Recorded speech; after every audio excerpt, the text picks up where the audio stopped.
Hola, ¿qué tal? Buenas noches y bienvenidos al programa de esta noche de martes. Bueno, pues todavía consternados con la tragedia ocurrida en Valencia, donde continúan los esfuerzos denodados por volver a la normalidad, y se va a tardar en que esta zona de España vuelva a la normalidad después de lo ocurrido a finales de la semana pasada. El programa de hoy, tratará íntegramente sobre estos asuntos.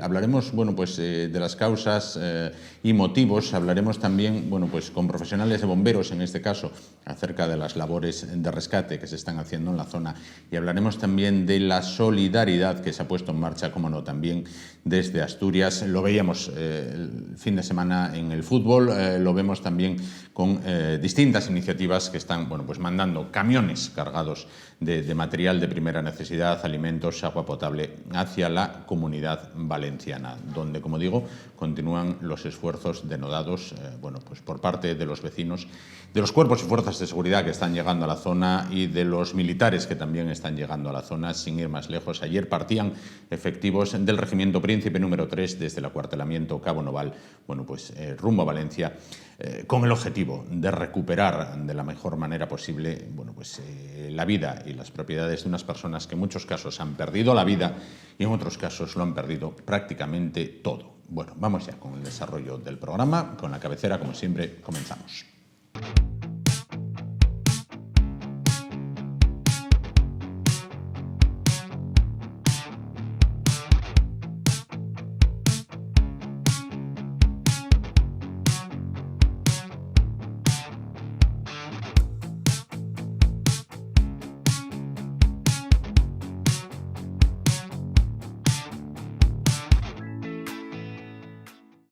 Bueno, pues comenzamos. Lo vamos a hacer recibiendo a esta hora de la noche, agradeciendo su presencia, a José Antonio Sáenz de Santamaría. Él es geólogo. ¿Qué tal? Buenas noches. Hola, buenas noches, Juan. Recuerdo no hace mucho, cuando el volcán de La Palma le entrevistábamos, sí, nos mantenía puntualmente informados de cómo derivaba aquello, y este fin de semana hablábamos y me decía, esto era evitable y además era en buena medida también la acción humana y no la acción política. De la acción política hablaremos en otros espacios. Ahora vamos a hablar de lo técnico, ¿no? Previsible después de lo que ocurre. Vamos a ver, ¿por qué era evitable esto? Bueno, era evitable porque la planificación de la ocupación de los terrenos tiene que partir de un conocimiento muy profundo de los terrenos sobre los que vamos a actuar, ¿no? Entonces, esta zona del Levante español es una zona torrencial, o sea, no hay cambio climático ni hay nada. Estamos en la más absoluta normalidad climática. Lo que hay es cambio urbanístico, no cambio climático. Entonces, desde siempre se sabe que el sistema torrencial del Levante español se basa en unas sierras muy próximas a la costa, en unas, hoy lo llaman danas, habitualmente se llamaban gotas frías, es lo mismo. Lo que pasa es que parece más moderno llamarlo dana, es más moderno, depresión aislada en niveles altos, gotas frías de toda la vida, ¿vale? Es como lo de aquí, Galerna del Cantábrico, ciclogénesis explosiva, pues muy bien, pues vale, es lo mismo.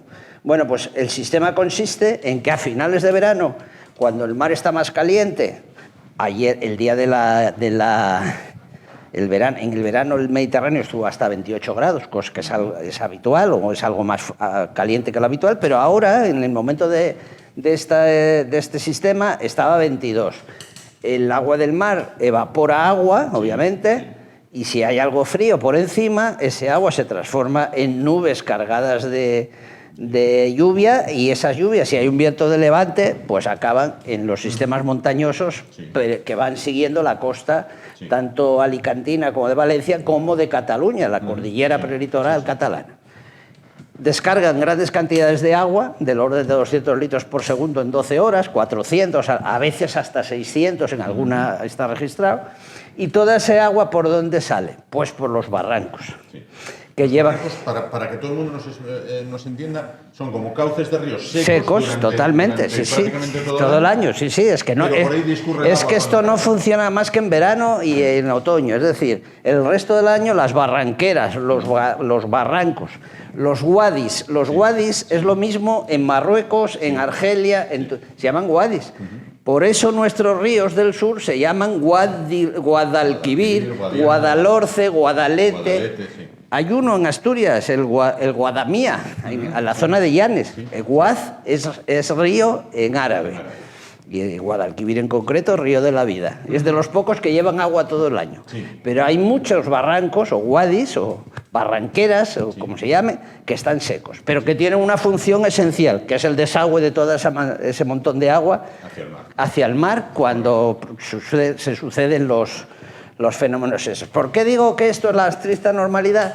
Pues porque desde el siglo... Bueno, ya los árabes y los romanos conocían la situación. Desde el siglo XIV hay unos libros, los libros del Consell de la Generalidad Valenciana, que apuntan todas las grandes riadas que ha habido en esa zona, empezando por la de 1321. Si uno va al libro, podemos ver que hay una de estas cada 25 años. Correcto. Más o menos. Sí. Hay un siglo con 3, otro siglo con 5, más o menos cada 25 años. Las ha habido mucho más fuertes que esta.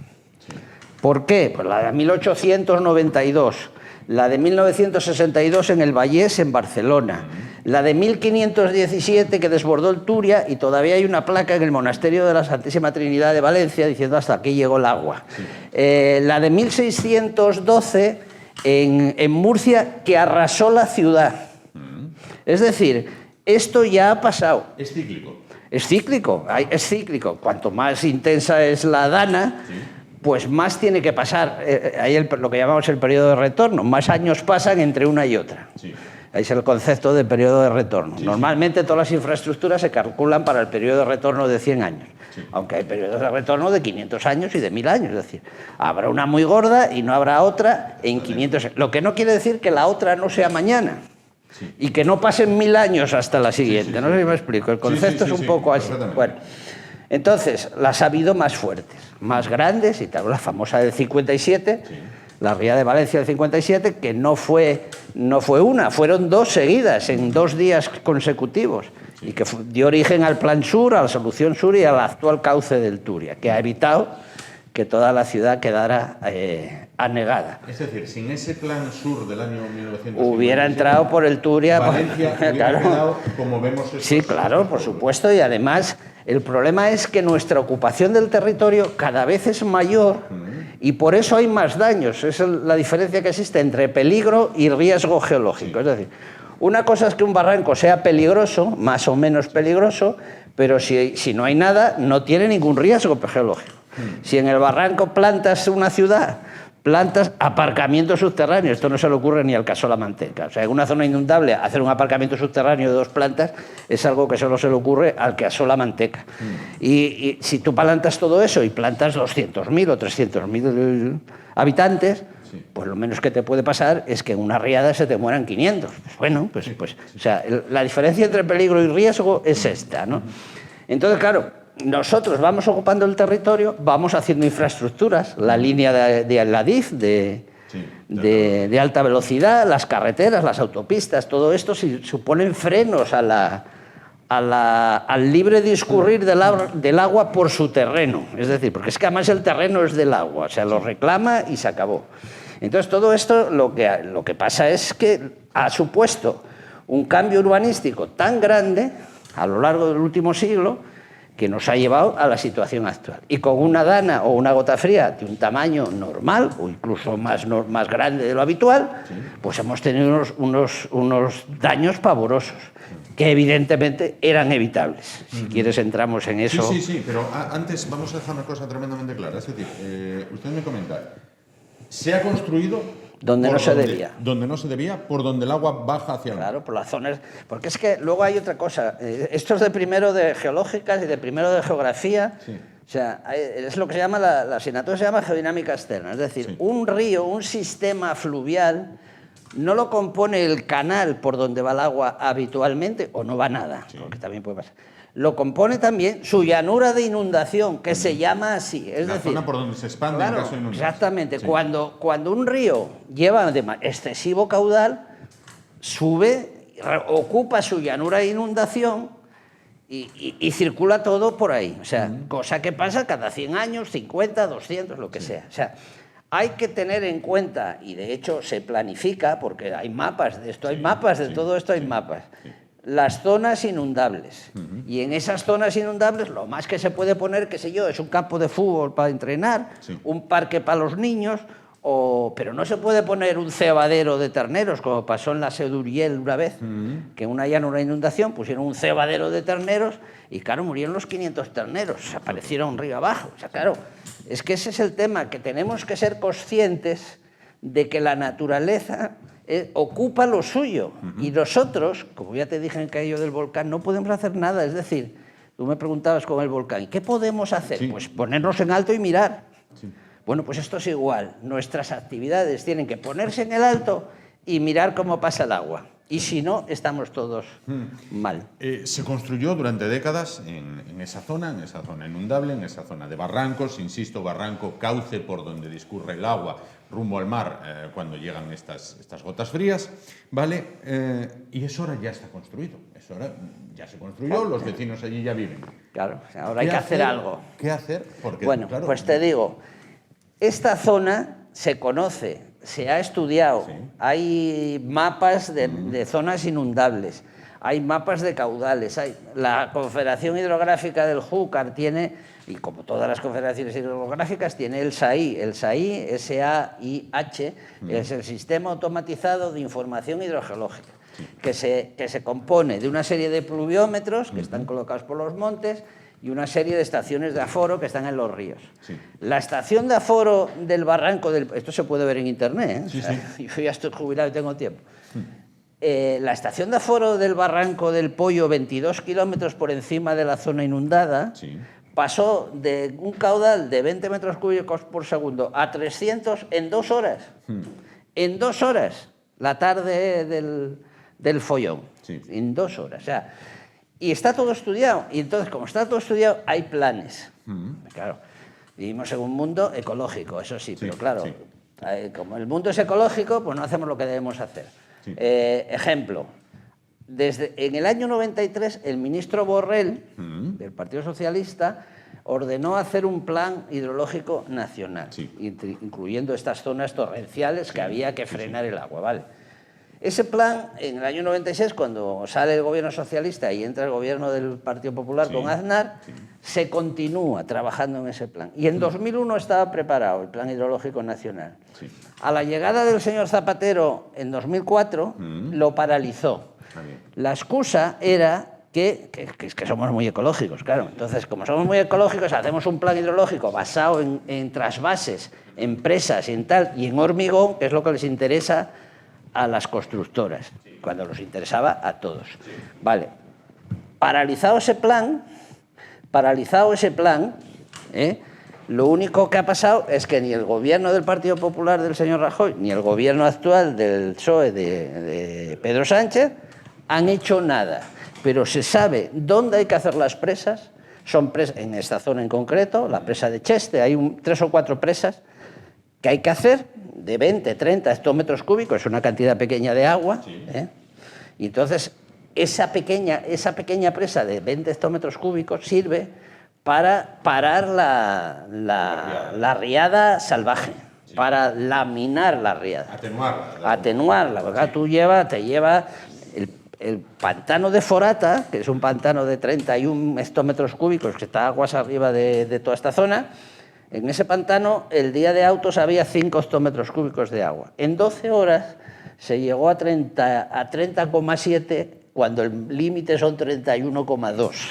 Es decir, estuvieron a punto de desbordarse, como pasó con la pantanada de Tous, que la presa llegó a desbordar. Bueno, aguantó, porque la gente que estaba en la presa empezó a soltar agua de poquitos en poquitos, pero claro, había que soltar agua, 900 metros cúbicos por segundo, que es una cantidad importante, pero bueno, pero que es que se estaba llegando un montón de agua. Entonces, gracias a eso, las cosas no fueron a peor.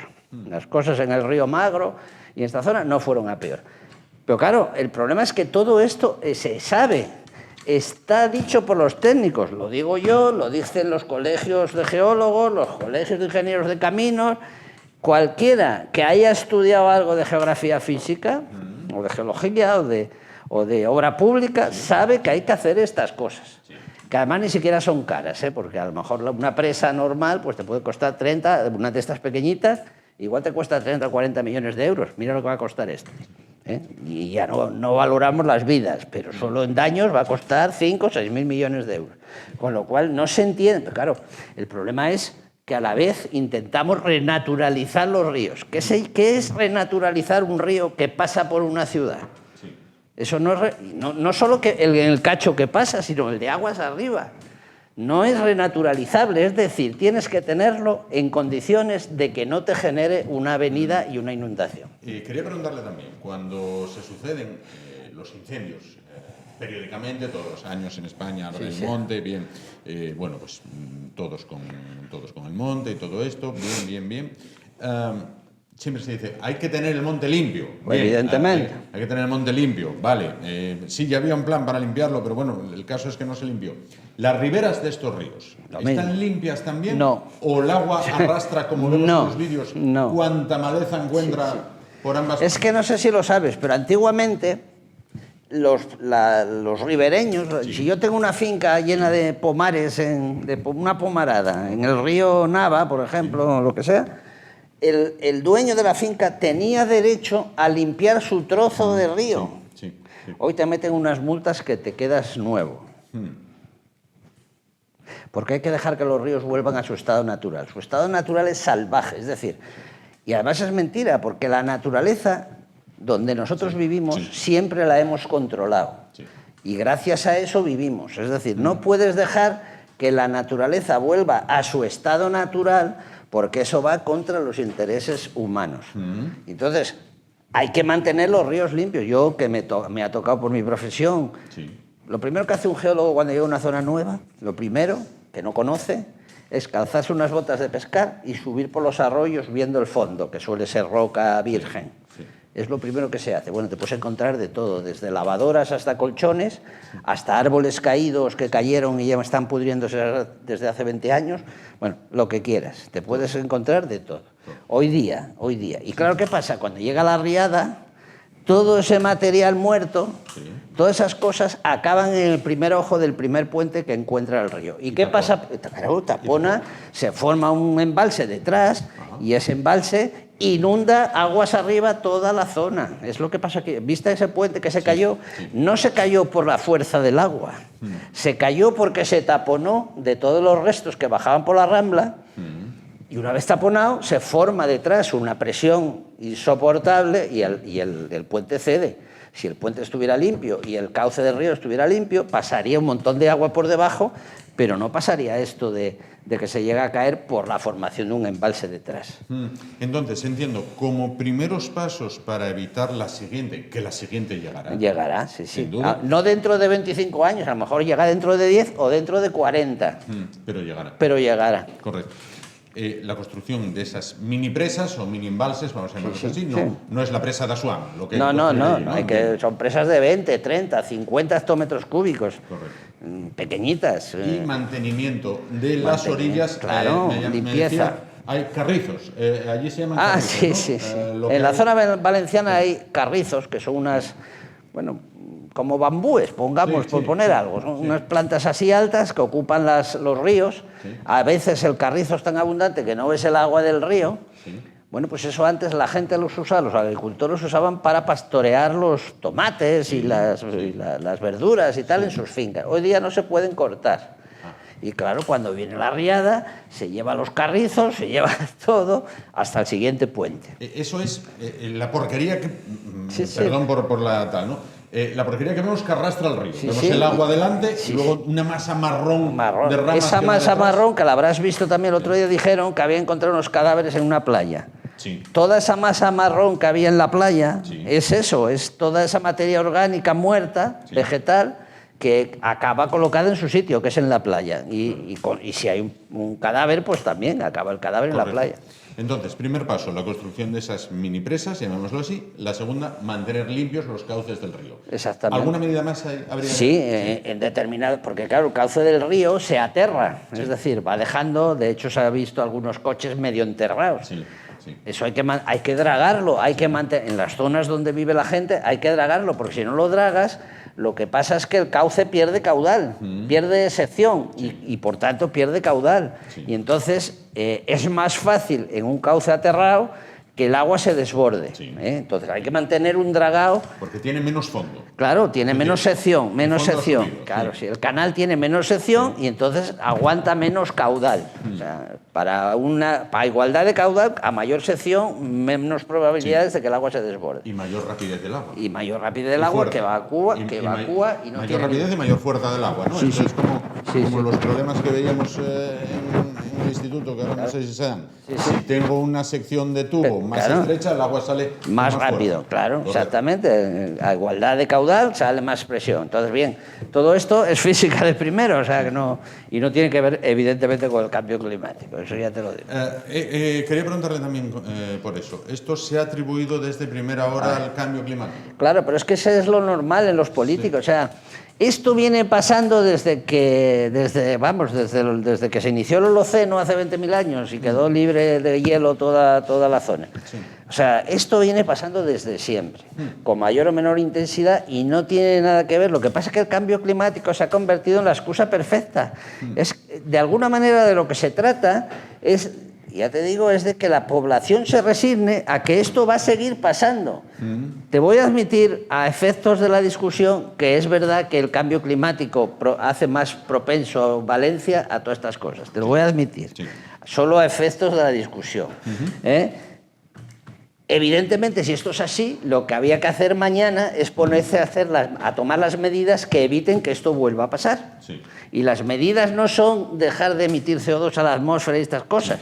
Las medidas son hacer infraestructura hidráulica, hacer las presas de las que hablamos, poner pozos de tormenta a la entrada de las ciudades, hacer drenajes, aumentar las secciones del alcantarillado. A mí no hay cosa que me moleste que ver una alcantarilla saliendo el agua para arriba. Eso es porque no tiene sección el tubo. Sí. Y coge presión y la echa para arriba y levanta la tapa. Sí. Claro, esto es lo que hay que hacer. Esto.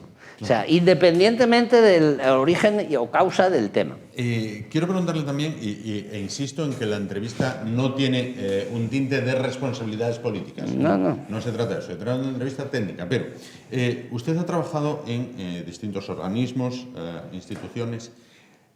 ¿Hay duplicidad de mandos? Es decir, llega la riada, ¿quién actúa? ¿Quién detecta la riada por primera vez y a quién comunica? ¿Y quién tiene la cosa de decir, a evacuar? Claro, es que ese es el tema, ese es un problema. Porque ahora hay unos faxes cruzados, unos mails cruzados entre la Confederación...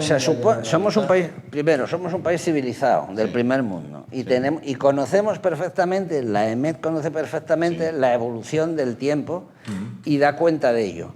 El SAI, que lo puedes ver en internet, de todas las confederaciones, da cuenta de qué pluviometría tiene en altura, en las cordilleras, qué aforos tiene en los ríos, cómo va subiendo los aforos, y también puede dar avisos. Sí. El problema básico es que si AEMET o la Confederación del Júcar o quien sea dice que esto es un aviso rojo, una alerta roja, no sé qué, nadie sabe lo que hay que hacer. Es decir, no está normado. Ajá. Cuando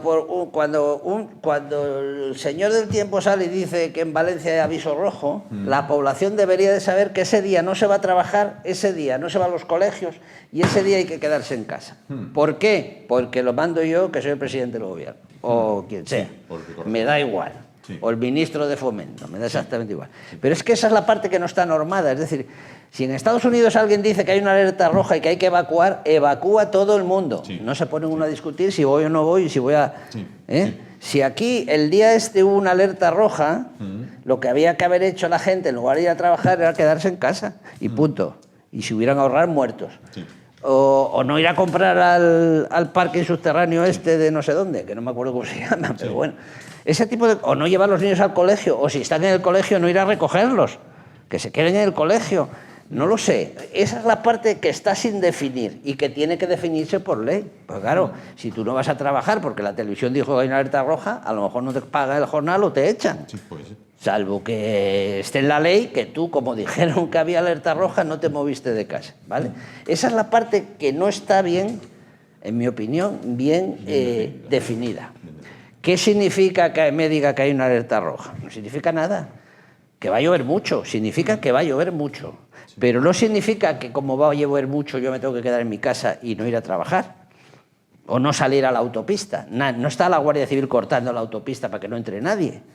Porque no significa eso. Significa simplemente a título informativo que va a llover mucho y que puede haber inundaciones. Pero nadie dice ni cómo, ni cuándo, ni dónde. Entonces, claro, esta es la parte que, desde el punto de vista técnico, entiendo yo que es la parte que hay que mejorar. Claro, esto tiene un problema. Es que tú digas que va a haber alerta roja o que hay alerta roja y que luego resulte que no la haya. Pero claro, entiendo yo que es mucho mejor que todo el mundo pierda un día de trabajo o un día de colegio que no que todo el mundo se muera, que es lo que ha pasado. Claro. Una vez todo este destrozo, ¿esto cuánto se puede tardar en recuperar? Estos son años. Sí. O sea, se podrá ir a la normalidad, pero se tardan años en arreglar un desaguisado de estos. Es que no nos damos cuenta, es que la población debería estar instando a sus políticos a que hagan lo que hay que hacer, que es los planes de contingencia que están previstos, lo que hablamos, infraestructura hidráulica, zanjas perimetrales, canalización de ríos en las zonas urbanas, prohibición de aparcamientos subterráneos en zonas inundables. Sí. En fin, o sea... Pero, por ejemplo, vamos a ver, y aquí usted me corregirá si cometo un error de bulto. Vamos a ver, esto cuando vemos las imágenes es lo más parecido que podemos ver una zona de guerra. Evidentemente, de guerra. Sí, claro. Si cogemos unas fotos de hemeroteca de, no sé, Hamburgo, Dresde, Berlín o Hiroshima, está llano como un parking, lo dejaron llano como un parking. Aquello se recuperó en un tiempo razonable. Sí, pero es que aquí tienes todos los sistemas destrozados, los subterráneos. Han pasado 80 años, algo habremos avanzado. Sí, sí. ¿Y la recuperación por qué sería tan lenta? Pues porque está destrozado todo lo subterráneo, todas las canalizaciones, todas las redes de telefonía, todo eso que va por cable y por tubos, está todo destrozado. Las alcantarillados, que ya te digo que hay que hacerlos mayores porque se ve salir el agua de las alcantarillas. Toda la parte subterránea de las ciudades está destrozada aquí, aparte de las plantas bajas de los edificios. Habrá edificios que haya que tirar, habrá edificios que haya que reforzar, en fin, es toda una labor lentísima que va a llevar 5 o 10 años hasta que la gente pueda respirar un poco de esta historia, independientemente del tema sentimental, de que faltan, bueno, es abrumador, y que no se haga nada desde el punto de vista de prevención hidráulica, hidrogeológica, es que además, Juan, te lo digo de verdad, todos los técnicos normales de este país, que son unos técnicos espléndidos, el más tonto soy yo, pues todos los técnicos de este país saben cómo se arregla esto. Sí, esa es la siguiente pregunta. ¿A los técnicos les consultan? ¿O esto Nada, es...? no. Esto es... tengo esta El voluntad... político ha decidido ir por su cuenta, habitualmente. Pero es que no consultan ni a los funcionarios, ni a los técnicos que son funcionarios, al IGME, qué sé yo, al Instituto Geográfico Nacional. No consultan a nadie. La gente vive en sus institutos científicos, en sus universidades, en sus cosas, y el gobierno, pues sí, ya pasó con la pandemia, el famoso comité de expertos, pero si en este país hay 18.000 facultades de biología y gente que sabe de virus, y bueno, pero es que en este país la técnica está divorciada de la política.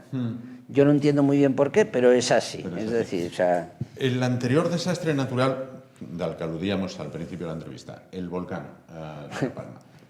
¿Cómo va esa recuperación? Porque aquellos provinos de La Palma ya nadie se acuerda de ellos. Nadie se acuerda de ellos. Bueno, hace poco todavía había gente que no podía bajar a sus casas en Puerto Naos. Acuérdate de aquello de Puerto Naos, que estaba contaminado de CO2. Sigue habiendo CO2, aunque en cantidades menores. están recuperándose, pero claro, falta todavía la recuperación de mucha gente que se ha quedado sin fincas, sin plataneras, sin casas, y todo eso está por hacer, y el Estado está por ayudar. O sea que seguimos con la misma dinámica. Cuando el tema deja de estar en la primera página, como que se olvida, ¿no? Entonces, bueno, pues hay toda una batalla y, claro, si todavía están con indemnizaciones del terremoto de Lorca, que fue en 2015, creo recordar, 14, no me acuerdo, por ahí. Todavía se están dando indemnizaciones de eso, porque no, es que es todo muy lento, muy burocrático, muy...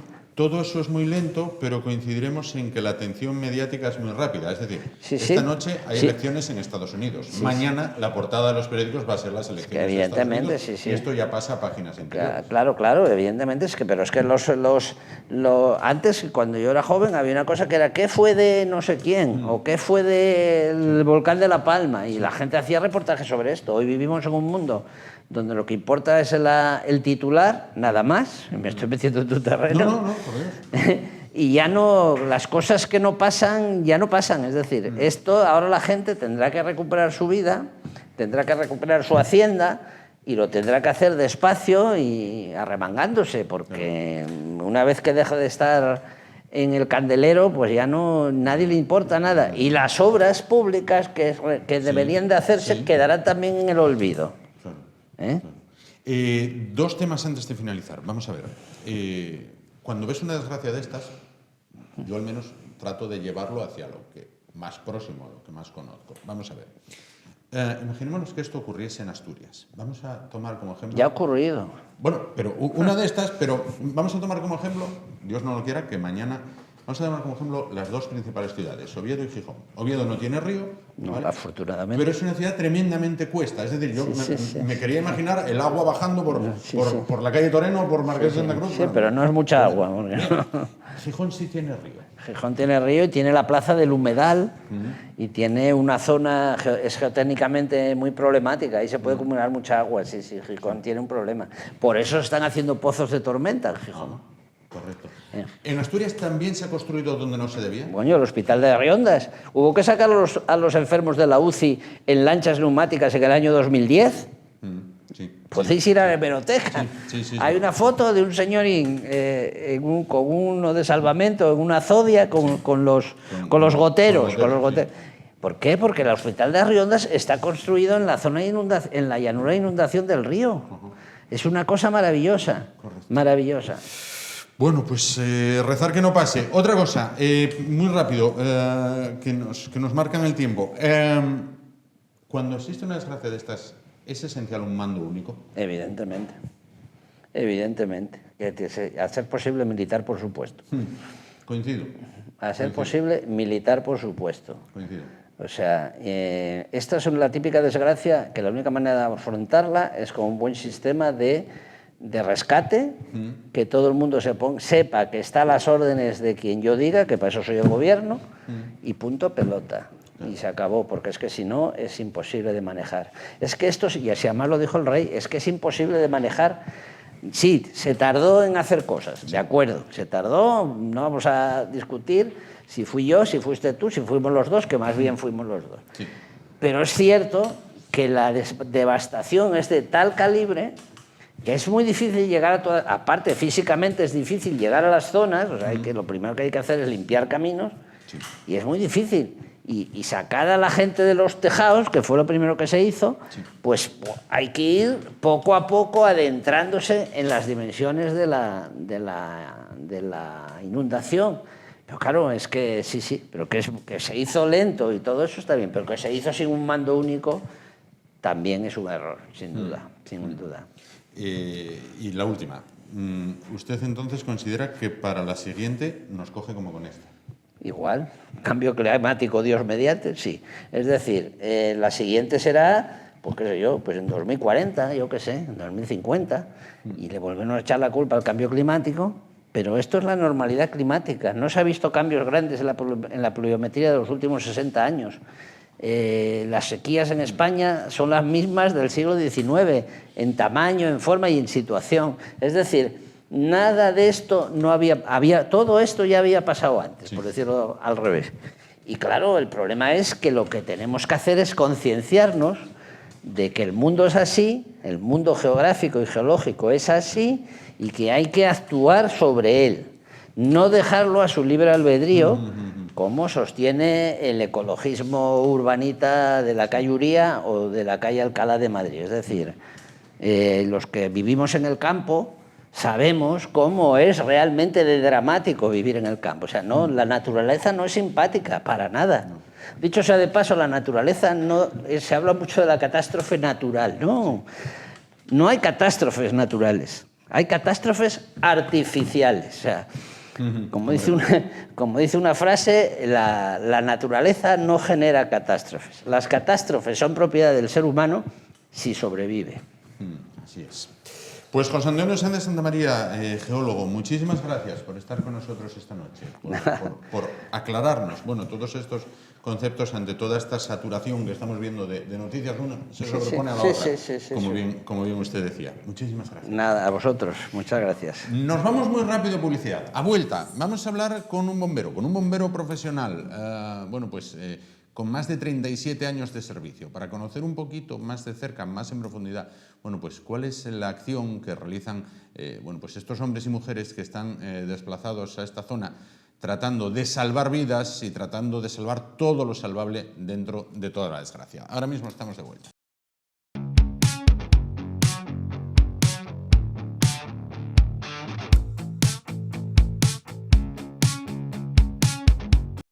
Bueno, pues a vuelta de publicidad. Vamos a continuar. El espacio de esta noche, lo decíamos antes, vamos a hablar a continuación, con un hombre con amplia experiencia en esto de siniestros de todo tipo, ¿no? Tiene una experiencia profesional de 28 años como bombero, ha sido también coordinador de protección civil, jefe de seguridad. Bueno, saludamos a esta hora de la noche. Mauricio Bogomac, ¿qué tal? Buenas noches. Muy buenas noches. Gracias por estar con nosotros. Vemos estas imágenes dantescas que llevamos viendo desde finales de la semana pasada. La acción de los bomberos, en este caso, de los grupos de rescate, está siendo prioritaria, ayudando a toda esta gente ante esta tragedia. Usted como bombero, entiendo que en esos 28 años nunca se vio, afortunadamente, en una como esta, ¿no? No, la verdad que no, nunca. Esta es una situación, digamos, de extrema dureza, ¿no? Entonces, yo en estos 28 años, en una situación de estas, no me he visto nunca, ¿no? Claro. Aquí en Oviedo, ¿eh? Claro, no obstante, entiendo que hay que estar preparado para cuando ocurre algo de esto que es imprevisible, ¿no? Exacto. Hacemos formación de todo tipo. Ahí veo coches eslingados, veo también bombas de achique de todo tipo, bombas de alto rango. Entonces, sí estamos constantemente entrenando y practicando. Estas son justamente esas bombas que decíamos, con esos mangotes. Y este es el túnel del centro comercial, ¿no? Correcto. Entonces, sí entrenamos por sí llegar a ver una situación como esta de extrema gravedad. Cuando ustedes llegan a una zona como esta, una zona devastada, prácticamente es un paisaje de guerra, ¿qué es lo primero que hay que hacer? ¿Qué es lo primero que hay que asegurar? Evidentemente se busca lo primero, supervivientes, supervivientes eso de ya. Entonces ya para eso tenemos una cantidad de material, tecnológico, pero también con el apoyo muchas veces de los perros, ¿no? Ocurre que los perros también, al ser también sensibles, también muchas veces, hoy ahora te voy a contar, hablaba con compañeros que están allí en el lugar, compañeros de Oviedo que están allí, y otros de guardias civiles, y los perros ya tienen estrés de la situación que están viviendo allí, ¿no? Claro. Del hecho de ir buscando, víctimas, ¿no? Y sobre todo lo que encuentran son cadáveres. Claro.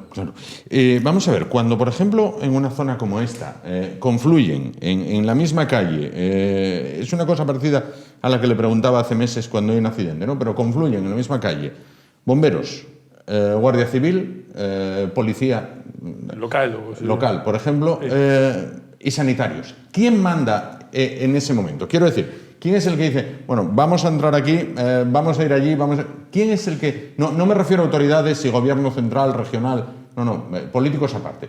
Ahí a pie de obra, a pie de desgracia, ¿quién es el que manda?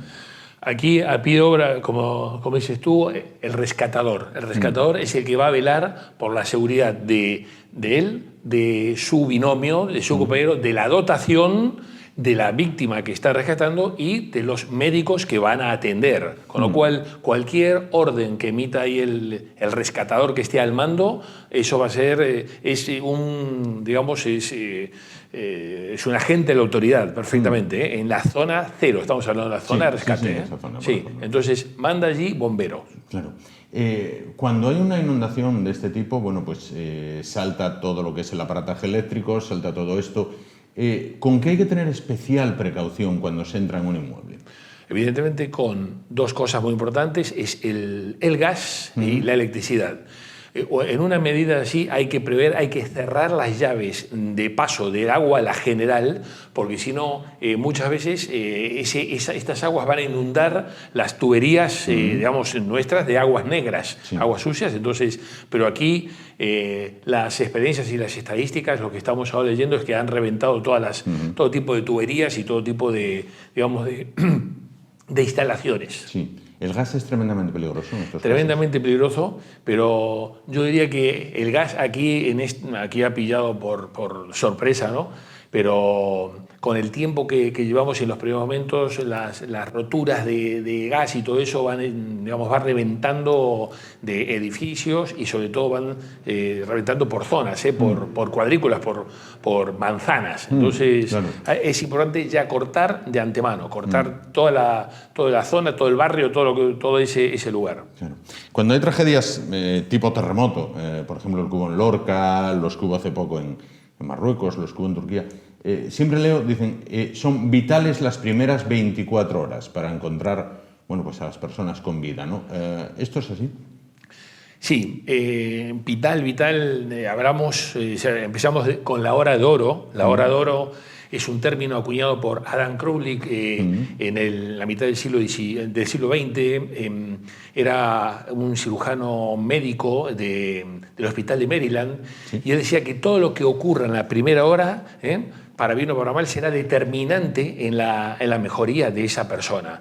Es decir, aunque esa persona tenga episodios o fallezca a los 2 o 3 días, pero en esa primera hora es vital, como tú has dicho.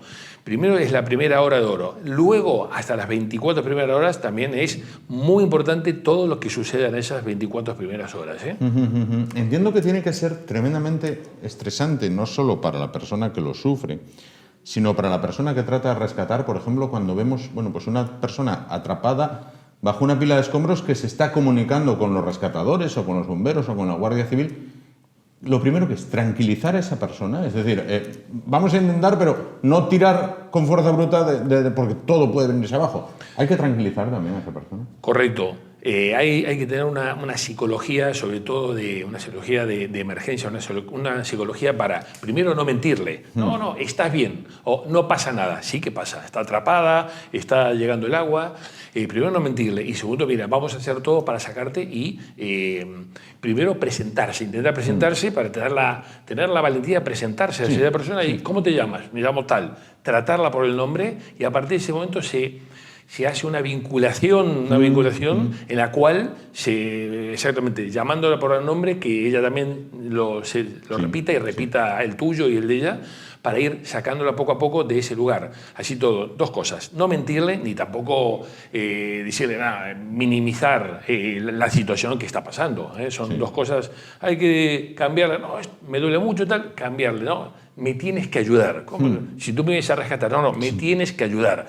Entonces ya, si te duele algo de lo que vamos a hacer, me avisas o me aprietas la mano para cambiar la estructura de lo que estamos haciendo. ¿Vale? Luego, quería también preguntarle a ustedes como profesionales, cuando intervienen en una zona de estas, veíamos antes la imagen de esa puerta del parking del centro comercial, donde se especuló durante horas y días, bueno, cuando entren ahí se van a encontrar imágenes dantescas, va a haber muchos fallecidos. Afortunadamente no encontraron ningún fallecido en esa zona, pero ¿cómo se prepara un profesional mentalmente para entrar ahí? Y si luego hubiera entrado y se hubiera encontrado, con esas imágenes, ¿cómo uno afronta todo eso?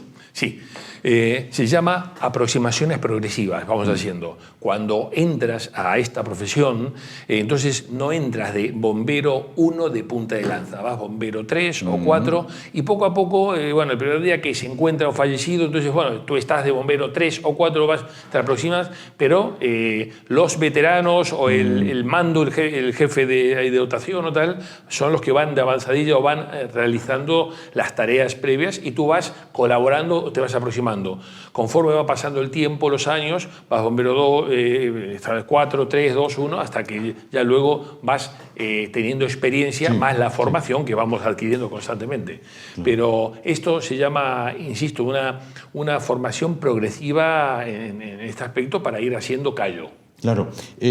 Por otro lado, entiendo que después, cuando vemos las imágenes, bueno, pues verdaderamente quedó uno afectado. Cuando se está sobre el terreno, la tensión psicológica tiene que ser tremenda. Llega un momento en el que dices, no puedo más, tengo que parar. O sea, aunque el deseo te diga, voy a seguir buscando en otra casa, en otra ruina, en otro coche, llegará un momento donde tienes que... No, cuando estás en el terreno, estás con el uniforme, estás trabajando y no, ahí es, te digo, a lo mejor te tienen que sacar de ahí tus compañeros o que llegue el relevo, no, hay que marchar para hidratarte, para descansar, para luego dar el tercer relevo. Entonces, el tema es, no es cuando estás allí, estás con un estado de adrenalina y catecolaminas brutal, pero brutal. Y ahí estás a full, trabajando a destajo. El tema es cuando paras o cuando te vas a descansar o cuando vas a dormir esa noche, ese descanso donde fuera, o cuando vuelves a tu casa y te cae la ficha, ahí entonces es donde viene, ¿sabes? Donde te cae ahí se te cae todo, te bajan las defensas. Lo tremendo. Sí, te bajan las defensas. Claro. Y al día siguiente hay que volver. Y al día siguiente hay que volver. Sí, al día siguiente hay que volver otra vez a primera línea, ¿sabes?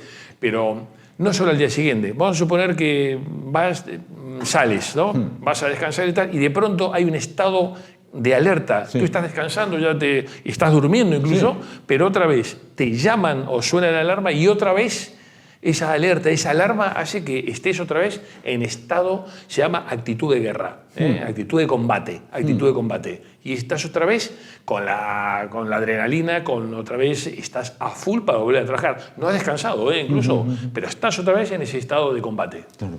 Bueno, tiene compañeros, amigos conocidos que están trabajando en la zona, ¿no? Sí, hoy hablé con parte de la dotación de Oviedo que están allí trabajando en la zona.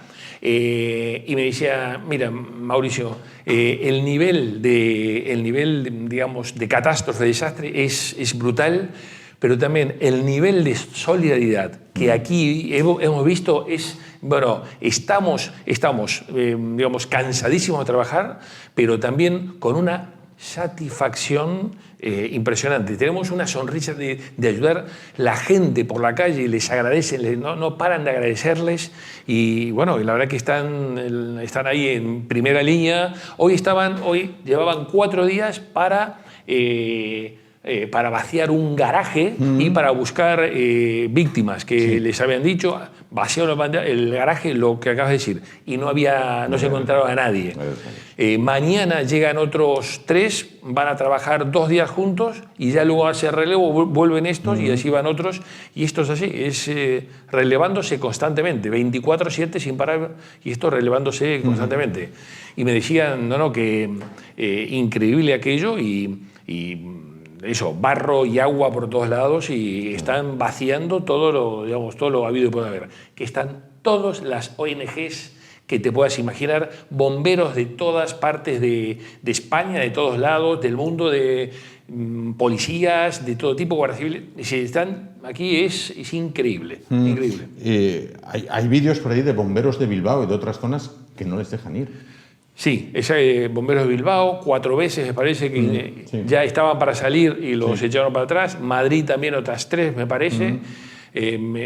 Entonces, es más, bomberos de Canarias ya tenían para salir, iban a salir de Canarias con camiones, con dotaciones hacia Canarias, Las Palmas, Tenerife, para buscar efectivos. Venían unos cuantos, 70. Y en el último momento, el avión militar, bueno, parece que no.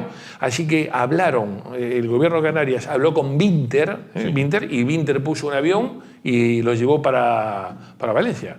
Así que hoy están colaborando todos, ¿no? Todos como buenamente pueden. Claro, me decía antes, bomberos de Oviedo están en esa zona, ¿no? Están bomberos de Oviedo, 3 con 13 de bomberos de Asturias, y mañana van otros 3 bomberos de Asturias, otros 3 bomberos de Gijón y otros 3 bomberos de Oviedo, para sumar a aquellos. Claro. Bueno, la gente dice que hubo tardanza en el tiempo de respuesta. Hablábamos antes de ese tiempo de respuesta, esa hora de oro, llamémosla así, y esas 24 horas tan vitales. ¿Se hubiera podido evitar de haberse activado antes? En esto no quiero... Nos falta mucha información, pero evidentemente aquí faltaron más cosas que el aviso a la población, faltó prevención, ¿no? Prevención, probablemente hay muchas zonas que construyeron muy cerca o dentro en los cauces, se ha alterado la geografía, la agricultura, antes era regadío, ahora es todo llano, allí este suelo no es poroso como el nuestro, este suelo es duro, no absorbe. Claro. Entonces la casuística es tan variada que se tardó en avisar, pues probablemente nos falta mucha información y hoy no quiero ejercer de justicia, pero también si hay una cosa muy importante, si tú no tienes activado, sino actualizado tu sistema, nuestro sistema de telefónico de alertas, no va a sonar el teléfono, la alerta que te pueda mandar el gobierno, la Generalitat o el gobierno central. O sea, si tú no tienes activada la alerta o si no tienes actualizada el sistema, no sale la alerta, Entonces a esa gente tampoco se le pudo avisar que no tenía activada. Nos falta muchísima prevención, sobre todo muchísimos conocimientos de cómo actuar ante una emergencia, estoy hablando. Entonces, aparte de muchas cosas, ¿no? Pero así todo, si se ha fallado en el aviso, pues probablemente se ha fallado ahora aquí. Sí. Correcto. Por otro lado, cuando se afronta una catástrofe de esta magnitud, hay veces en las que se pronuncia la palabra milagro. Se dice, oye, se encontró una persona que llevaba 3 días dentro del coche. Quiero decir, eso para ustedes tiene que ser una satisfacción también tremenda, ¿no? Bueno, pues el agradecimiento de esa persona que ya sus familiares la pueden dar por desaparecido o por muerto y de repente encontrársela con el milagro con esta persona. Eso también entiendo que tiene que reconfortar muchísimo. Totalmente. Esta profesión lo que tiene es mucha satisfacción. A lo mejor, como en este caso, hay muchísimos fallecidos y tal, pero con que vayas salvando poco a poco a uno, a otro, te reconforta y te da una satisfacción individual que no cabes en sí, No obstante, están diciendo que hay unos 2.000 desaparecidos, 2.000 desaparecidos, que por eso están buscando en garajes, en sótanos, ¿sabes? Todavía en zonas que están anegadas.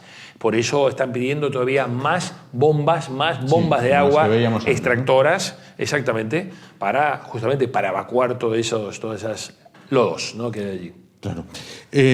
Mauricio, hablábamos con el invitado de antes, claro, cuando pasa una desgracia de estas en Valencia o en Lorca, bueno, la gente que vivimos aquí en Oviedo, en Gijón, en Avilés, pues siempre tratas de pensar, ¿qué pasaría si esto ocurriese aquí? Bueno, en Oviedo no hay río, en Gijón sí lo hay, pero Oviedo es tremendamente cuesto. Yo lo comentaba antes con el invitado anterior, ante una tormenta, una tromba de agua de estas características, hay calles de Oviedo que sería una tromba de agua bajando en cuesta que arrollaría también todos los coches y todo cuanto hubiera, ¿no? La verdad que hay que hacer un buen mantenimiento de alcantarillas, que no queden residuos, sobre todo para esta época suele haber, después del verano, si no ha habido lluvias copiosas, sí puede haber alcantarillas o zonas o sumideros las vías, en las calzadas que se puedan tupir. Por eso hay que hacer un muy buen mantenimiento de esas zonas de desagüe para canalizarla hacia las zonas, digamos, hacia ríos o esas zonas que tenemos por debajo de la ciudad, ¿no? Yo creo que ese mantenimiento se hace aquí en Oviedo. Como una ITV de alcantarillas. Correcto, correcto. Una ITV, sí, un mantenimiento que eso es el primer elemento preventivo, ¿no? Sí. Luego algo preventivo también tenemos aquí la zona de embalses, por ejemplo, que eso lo marca la Confederación Hidrográfica del Norte, y cuando van a soltar, cuando van a abrir las compuertas, ellos llaman a bomberos, a policía, ¿vale? Para hacer ese aviso, ¿no? Sí. Entonces, hay todavía unos avisos o unas connotaciones de alertas que tanto bomberos, policías y también los alcaldes, le avisa, por lo general en los pueblos, a la policía local y bueno, los alcaldes para avisar que eso que esas compuertas se van a abrir. Otra cosita que también quería comentar, yo veo muchas veces que quiero llamarle, hay mucha gente muchos voluntarios que están ayudando y la verdad que muy bien, pero también hay muchas otras personas que están haciendo un turismo de catástrofe, ¿no? Turismo de catástrofe que, sí, en tsunamis, en tifones, que van ahí a hacerse el selfie o la foto con cosas para atrás. Y el tema que esto es muy, muy serio, muy delicado, porque escuchaba que se estaban preparando, no sé si 5.000 personas, porque no nos olvidemos que entre 5 y 10 kilómetros antes de llegar a pueblos, los coches apartados, hay que 5.000 personas, voluntarios que lleguen, son 5.000 bocas que hay que alimentar, 5.000 camas que hay que... 5.000 baños, o sea, baños para esa gente. Y estamos hablando a partir de ahora que eso se va, digamos, va soportando también toda la densidad de todo lo que hay. Aparte, ¿tú qué eres? No, soy informático. ¿Cogiste una pala? Pues no, pero aquí hay que paliar barro, pero lo que hace, no digo que es informático, cualquier persona que no esté preparada, una hora de esa persona con una pala, un bombero, un rescatador, uno de la UME, va a ser 8, ¿sabes? Porque está de ello. Entonces, es importante, ¿no? Eso por un lado. Y número 2, a partir de ahora, que ya lleva unos cuantos días, todas estas aguas estancas, ya empieza a haber una proliferación de mosquitos, de cantidad de enfermedades, el dengue y todo esto, que hay que controlar. Entonces, una infección, hoy escuchaba que con una bota pisó un clavo, se clavó el clavo con todo lo que tiene estas aguas, ¿sabes? Entonces, bueno, que eso te genera una infección entonces, por eso es importante, sobre todo, vale, si voy a ser voluntario, puedo ayudar de aquí o puedo apuntarme a una ONG o tal y ver qué puedo hacer, ¿no? ¿Cómo puedo ayudar? Correcto. ¿Cómo se puede ayudar? Agua y, sobre todo, suministros sanitarios. Agua, pero muchísima, y suministros sanitarios y alimentación. Claro. Pero, evidentemente, eso es que esto va para largo, que esto va para largo. Esa era la pregunta que le iba a hacer ahora, casi para finalizar. Me quedan dos. Una, paciencia con esto, ¿no? Porque vivimos en una sociedad donde lo queremos todo, lo queremos rápido, lo queremos ya, y queremos que se solucione todo así. Esto va para largo, ¿no? Esto va para largo. Esto va para largo, según estamos viendo, según hoy hablaba con mis compañeros y tal, esto va para largo. Así que esto no es como empieza, sino como termina, lo veremos. Claro. Y esto espero que no sea juguete roto y que no se olvide la gente en una semana, 15 días. No, esto va para largo. Entonces hay que ayudar, esto va para largo y la ayuda también. Claro. La última pregunta que quería hacerle, Mauricio. Creo que coincidía usted con nuestro invitado anterior cuando decía: es fundamental no construir en zonas donde sabes que la riada va a pasar y hay que tener los cauces de los ríos limpios, porque el agua va a arrastrar todo eso, va a hacer un tope y ahí se va a producir. Debemos, o quienes tengan que sacar lecciones de esto, de las desgracias hay que aprender. La verdad que sí, totalmente. Si no aprendemos, volvemos a incurrir en el mismo error. Entonces, con el cauce de los ríos, muchas veces las confederaciones hidrográficas locales o, digamos, autonómicas son muy celosas a la hora de tocar esos ríos. Muchas veces yo he iniciado alguna sextaferia para quitar en los ríos de aquí de Asturias, en Siero, para quitar neveras, lavadoras, neumáticos, ¿sabes que ahí? No se puede, pero si aquí, o árboles atravesados, porque cuando venga el río, esos árboles van a hacer un desbordamiento en esa zona. Y no es fácil, que te den autorización para hacer una limpieza de esos cauces, de esos ríos, de basura doméstica, de basuras de todo tipo, industriales y todo eso. Así que cuidado con eso. Cambiar o limpiar eso, hay que solicitar un permiso y no siempre te lo dan. Es increíble.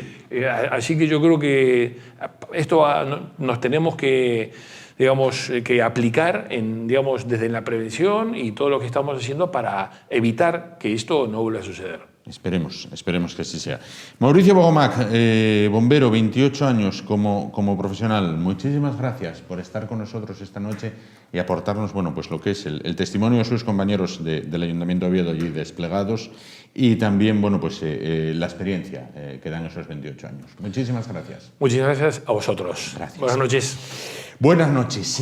Hablaba antes, Mauricio, de lo importante que es la solidaridad y el llevar, agua potable, alimentos, artículos de primera necesidad, medicamentos. En eso España se está volcando desde todos los rincones. Lo veíamos el domingo en los distintos estadios de fútbol. Se iban recogiendo cantidades, toneladas de materiales de primera necesidad para llevar precisamente a estas personas que en muchos casos lo han perdido todo. Nuestro siguiente invitado, precisamente, dentro de sus medios, van a fletar un camión que sale para allá el próximo viernes con el objetivo de llevar ayuda. El camión hay que cargarlo. En un momento estamos con él.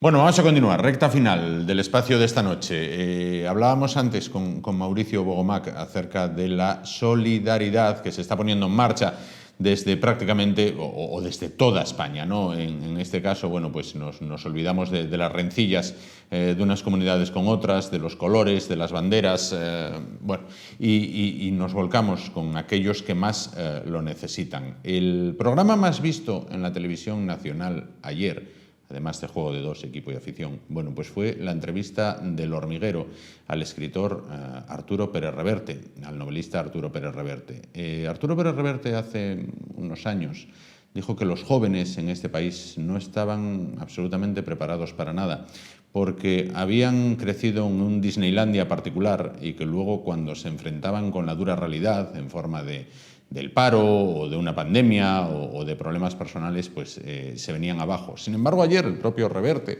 que es una persona a la que recomiendo mucho escuchar y leer, por supuesto, decía que se había equivocado y que los jóvenes que habían dado un paso adelante, tanto en la zona afectada por esta desgracia en la Comunidad de Valencia, como en otros puntos de España, donde se están volcando muchos de ellos para recoger ayuda, para poner en marcha líneas de ayuda. Lo vimos en el fútbol, sin ir más lejos, en el estadio del Real Oviedo.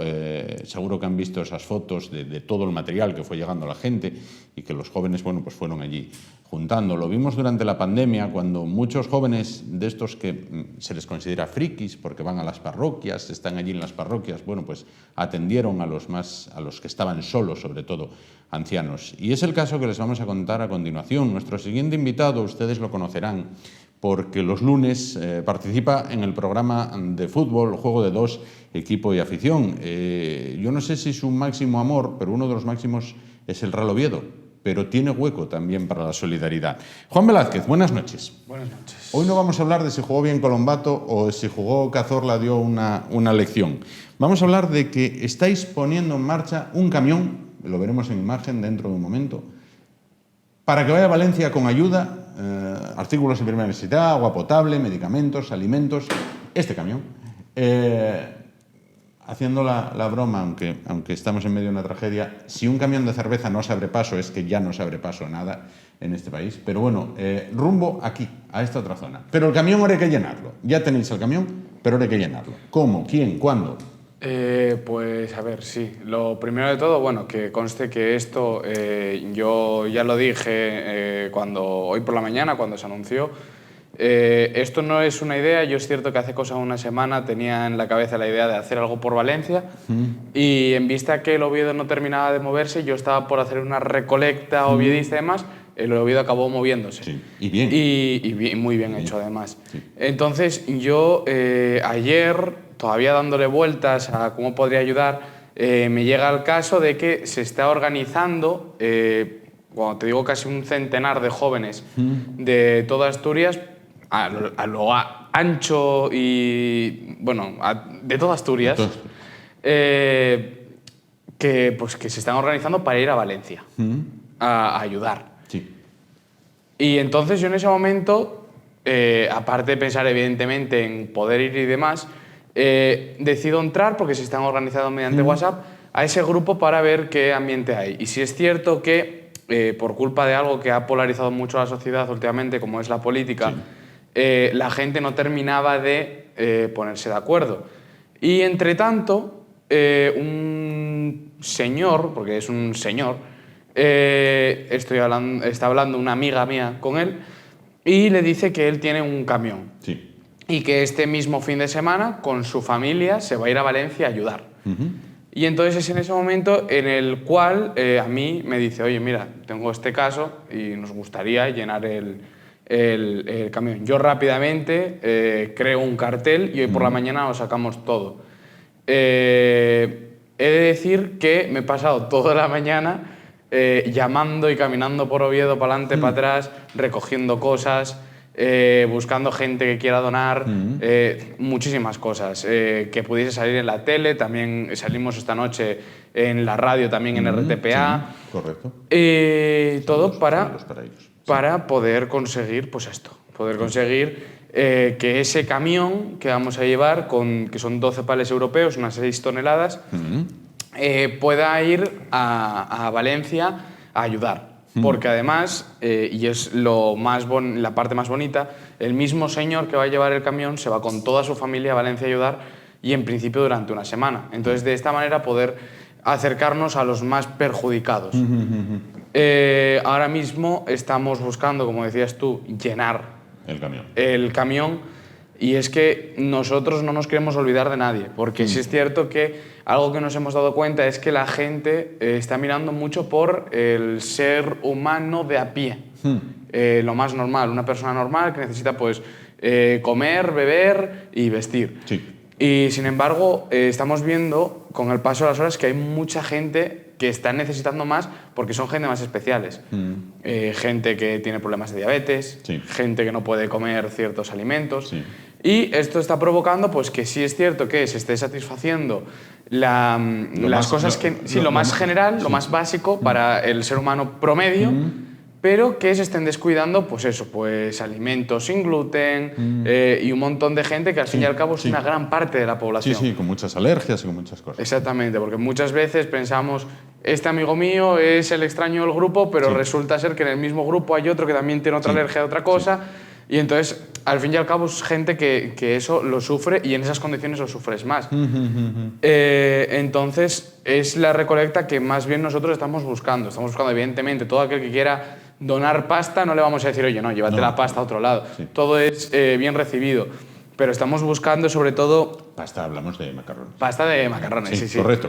Estamos hablando también pues, de alimentos sin gluten, sobre todo algo que nos han insistido, porque yo mismo he llamado a Valencia, he preguntado en ciertos ayuntamientos qué es lo que más está necesitando, qué creen que es lo que más está necesitando. Nos han insistido muchísimo en calzado, porque algo que está ocurriendo es que a raíz de toda la catástrofe, la mayoría de la gente se ha encontrado con que ha perdido todo el calzado, y algo que estaba ocurriendo, que era que entre esos saqueos que estaba habiendo en las tiendas y demás, se estaba saqueando calzado para poder vestir y demás, mucha parte de esas cosas han sido retiradas por la policía. Entonces, algo que nos han insistido mucho es en ropa, sobre todo en tema de calzado. Claro. Luego también recogemos medicamentos, Ajá. principalmente medicamentos básicos, porque una insulina es difícil de transportar, hay que recordar que va en un camión, entonces va a ser algo que vaya seguramente una continuo tiemble, si mandas algo que pueda ser de cristal, hay muchas posibilidades de que se rompa. Estamos buscando también comida pues, para animales también, porque hay muchos tal. Sí. Y sobre todo algo que yo cuando entré quise incluir de toda manera es el tema de juguetes, juguetes y peluches. Es algo que yo no he visto a nadie recoger en ningún sitio y que es algo que me parece más que necesario, porque sí, hay mucha gente que está afectada, pero también estamos viendo muchos niños que están afectados. Sí. En las últimas horas se están haciendo virales 2 vídeos. Sí. Una de la inocencia de unos niños jugando entre los escombros en un partido de fútbol, Sí. y otro que es unos padres diciendo a nuestro hijo, lo hemos mandado con los abuelos, diciéndole que se va de acampada. Pero es que hay mucha gente que no tiene esa posibilidad. Sí, y los niños están metidos ahí en medio y están teniendo que arrastrar escombros. Podemos decir con orgullo que no están teniendo que arrastrar muertos como pues, está ocurriendo en Palestina o como ocurrió en su día con el tsunami de Tailandia, pero están viendo muchos que todo lo que tenían se le ha ido. Sí, se fue. Entonces es algo también en lo que insistimos mucho. Ellos tienen el derecho a la infancia. Ellos, igual que tú fuiste un niño, yo fui un niño, ellos tienen ese derecho. Y yo cuando me di cuenta de que toda la gente estaba donando comida y demás, es como, sí, está muy bien, pero es que nos estamos dejando a los que son al fin y al cabo el colectivo más vulnerable. Sí. Porque a una persona de 60 años o una de 40, esto, dentro de cabe, evidentemente le puede perjudicar y le puede generar un trauma. Pero nos estamos olvidando de que hay niños que ya no estamos hablando de consolas. No, por supuesto. Todos hemos tenido de pequeño un peluche, Sí. que era nuestro peluche favorito. Sí. Todos hemos tenido una manta que nos recordaba no sé qué. Sí. Y hay muchos niños... Un simple balón. Un simple balón. Son cosas que han perdido Así es. todos así estos es. niños. Y es algo en lo que, por favor, insistimos. 6 toneladas carga el camión. ¿Cómo ayudar a cargar esas 6 toneladas? Yo ya lo dije. Yo con que lleven las cosas al punto de recogida... ¿Dónde es? El punto de recogida es en Fuertes Acevedo 71. Es un local, es un bajo que hemos habilitado ya hoy para pues, ir almacenando ahí todas las cosas. En principio tendremos afuera, pondremos mañana, porque hoy, como nos ha pillado todo un poco a contrapié hacerlo tal y demás, ha sido difícil de organizar. Mañana habrá una persona que esté en la puerta para cuando la gente llegue, porque el 71 en sí es un portal, pero bueno, es un local que está a 2 metros del portal. Correcto. Es un bajo. Y a raíz de ahí, ahí se puede depositar todo y se va a cargar el camión el viernes por la noche, el viernes por la tarde. Evidentemente, si alguien quiere ir a ayudar, es bienvenido. Yo digo una cosa, prefiero que la gente vaya a aportar su grano de arena y se despreocupe y ya lo cargaré yo. Me da igual tener que echarme 7 horas cargando 6 toneladas de cosas encima de un camión. Me da igual. Pero lo que me importa ahora mismo es que la gente ayude a llenar ese camión. Y que si hay más de 6 toneladas a fin de cuentas, no pasa nada. Ya me encargo yo personalmente, como me he encargado en este caso, de contactar con quien haga falta. Con Cáritas, con Cruz Roja o con cualquier persona que vaya a ir allí, porque sé de gente que va a ir este fin de semana, se va a desplazar allí, para llevarlo. Que no se preocupen, que lleven, que nadie diga, buf, es que son 6 toneladas, a lo mejor en nada lo llenan. Si se llena, vamos, si hace falta, se habilita. Hay sitio para más. Calle Fuertes Acevedo, número 71 de Oviedo. Objetivo, llenar esas 6 toneladas del camión, bueno, pues con esos artículos, ¿no? que muy acertadamente nos decía Juan. Oye, vamos a ver, luego dicen que los jóvenes que no os movéis para nada, ¿eh?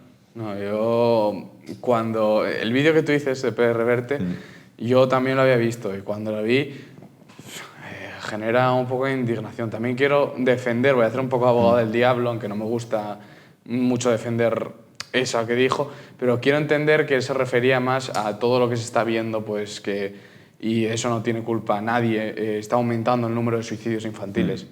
En la adolescencia está aumentando el número de suicidios. Juveniles. Se está aumentando el número de gente con depresión, la depresión infantil está golpeando muy fuerte.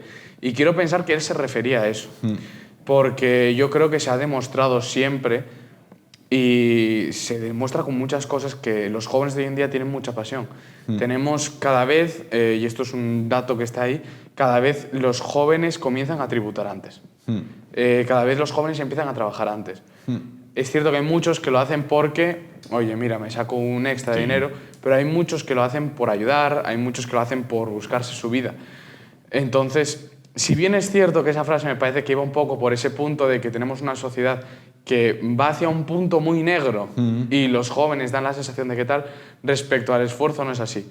Y lo vemos con temas de pasión. Yo siempre lo he dicho, yo he admirado durante la historia la pasión que han tenido mucha gente por muchas cosas, desde Grecia, los filósofos, cómo amaban el conocimiento, pasando por en medio los cientos de historiadores que han escrito incluso muchas veces contra lo que tenían que escribir. Contra lo que estaba establecido, sí. En los últimos años, cómo se ha desarrollado el amor por el arte y la poesía, casos como Bukowski, casos, por ejemplo, el Guernica, que son pinturas que están hechas contra todo lo que puede estar establecido y que puede generar un problema.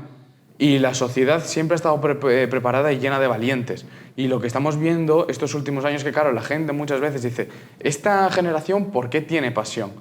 Esta generación tiene pasión por ser grandes, por escribir nosotros la historia. ¿Por qué se están levantando cada vez con más facilidad más pueblos? ¿Por qué cada vez hay más protestas? ¿Por qué la gente y los jóvenes salen a hacer una manifestación? Porque somos una generación que hemos nacido así, hemos nacido rebeldes. Y donde otros antes se echaban horas delante de un papel para escribir versos preciosos, como hizo Bukowski, nosotros a día de hoy salimos a una calle y nos alzamos y hablamos y gritamos y no tenemos problema. Y hay muchos otros que a lo mejor no lo hacen así. Yo siempre lo digo, y tú lo sabes, y tú me presentaste así antes, soy un apasionado del Oviedo. Mi amor está ahí y en la comunicación. Son maneras de ver la pasión. La diferencia es que antes se veía con un punto de avance y un punto que se puede ver ya. Sin embargo, ahora nosotros lo que estamos generando es un cambio lento. Y lo que ocurre con la historia es que la historia nunca hay que verla desde el presente, sino lo que puede ocurrir en el futuro. Nosotros, a día de hoy, vemos la Revolución Francesa, 1789, vemos 1492 y nos da la sensación de que fue algo que se hizo en 2 días. Y no, la Revolución Francesa, hasta que se hizo el día... Se gesta desde mucho antes, Se viene gestando desde años atrás. El plan de Cristóbal Colón para llegar a las Indias, que luego acabó desembocando en las Américas... Se gesta desde mucho antes. Se gesta desde mucho antes y con muchos planes alternativos. Y eso es lo que ocurre. Muchas veces parece que esta juventud de hoy en día no estamos haciendo nada, pero es todo lo contrario, lo estamos haciendo todo. ¿Qué pasa? Cuando miras la historia justo desde encima, los días pasan muy lentos. Pero cuando los miras hacia atrás, esto es muy fácil. Esto empezó en 1975 y empezó en 1948 cuando acabó la Guerra Mundial. Si tiras un poco más, si hablas un poco más, te acabo votando. Así que nada, simplemente te voy a pedir que, como resumen, bueno, pues el que tenga algo y quiera aportar, que vaya hasta esta calle de Oviedo y allí os encontrará. ¿A partir de qué horas puede encontrar? Los horarios que tenemos abiertos son de 10 a 2 y de 4 a 9 de la noche. Correcto, pues... Yo mismo mañana voy a estar allí, todo el día hasta las 7 de la tarde, así que pasen a la hora que pasen, me pueden encontrar. Y recordar simplemente eso, que lo que más urge ahora mismo, pues peluches, juguetes, comida para gente que es celíaca... algún tipo de... quien quiera aportar ropa, principalmente calzado, y medicamentos también, porque es algo que también la gente se le está pasando un poquitín por alto. Así es. Bueno, pues ya lo saben. Son muchas las líneas de ayuda que se están poniendo en marcha desde todos los puntos de España. Una línea más, la de la calle Fuertes Acevedo, número 71 de Oviedo. Juan, hoy no hablamos de fútbol, hablaremos el lunes, que es lo menos importante en este caso, ¿no? Muchísimas gracias por estar con nosotros esta noche y gracias por llevar adelante, bueno, pues esta solidaridad, en este caso, desde los más jóvenes. Porque siempre te lo pregunto, nunca me quedo con la cifra y luego cuando llego a casa siempre me preguntan, ¿tú cuántos años tienes? 21. 21. Muy mal llevados. Bueno, ¿quién lo estuviera? 21 en este caso. Bueno, pues... y muy orgulloso. Y muy orgulloso. Ahí está. Muchísimas gracias, Juan, por estar con nosotros esta noche. De nada, y simplemente decir una frase. Capaz de meterse un viaje él solo para ir a ver al Oviedo hasta Elda, Solo. Bueno, pues voy para Elda a ver el Oviedo. Muy bien. Y capaz de tratar de llenar, o de llenar, seguro que lo llena, un camión de 6 toneladas de ayuda rumbo a Valencia, en este caso. Si me dejas decir Sí. 2 frases nada más. Nada. Recordemos que el pueblo salva al pueblo. Por favor, todo el que pueda, que done. Y la Dana se sigue moviendo. Ellos son hoy, pero mañana podemos ser nosotros. Y ya ha salido que zonas inundables en Oviedo, La Tenderina y San Claudio. Y estamos hablando de Oviedo. Sí. Hay muchas zonas que se podrían inundar en Asturias en general. Así que hoy por ellos, mañana por nosotros. Sin duda. Juan, muchísimas gracias. Nada. Enhorabuena. Como gracias también les damos a ustedes por acompañarnos una noche más. Volvemos mañana cuando continuaremos hablando de este tema, pero bueno, ya en otras vertientes en este caso. Será a partir de las 10 de la noche. Hasta entonces, gracias por su atención, ánimo y adelante. Buenas noches.